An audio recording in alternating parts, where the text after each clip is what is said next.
Hey everybody, this is Joe Baker, 401k guy with this month's website tips and tricks. Today we're going to talk about transferring funds between investments in your account. And real simple, let's get right into it. Participant dashboard. Once you're logged in, you see this screen pops up and you go ahead and click make changes to your account.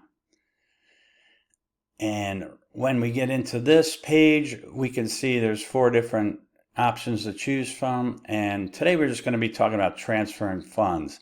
So this is not going to change where your future contributions are going, but it's in the instance that you want to move some money from one fund to another with just the existing money that's in the account.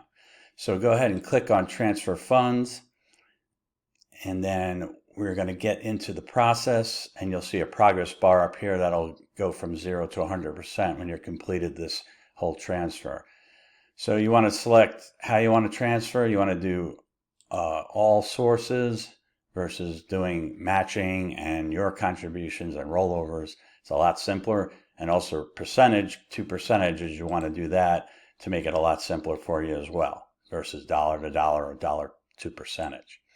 Okay, so now we have transfer rules here, minimum amounts that you can do, and then in this instance, this portfolio or this account has only one fund, the preferred portfolio 60. So what we're going to do is we're going to just do a quick switch and take just 50% of what's in the existing fund, the preferred portfolio, and we're just going to say we want to put that into 2 different funds. Let's just say for ease right here, we're going to do 50% into the Pacific stock and then 50% into the Van Eck International Investors.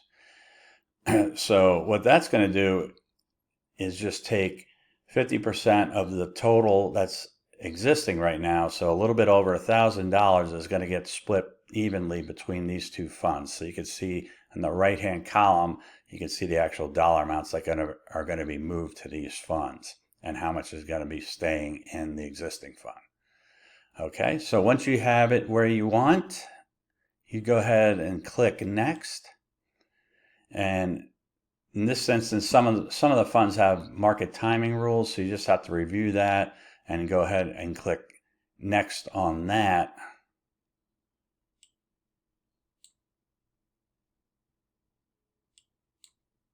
There we go. And then you're going to see the actual numbers, and you just want to make sure that they are good to go. And then right at the bottom of this page, there's just a submit button. I'm not going to hit that because we don't want to actually change this account, but you hit submit and then a confirmation email will be sent to the email on record. And that's really it, but it's a real quick, easy way to make changes to your account of the existing money that's in there and move it to funds that you may want to take a look at or try in your portfolio. Any questions, please give me a call or shoot me an email. Otherwise, we will talk to you next time. Take care.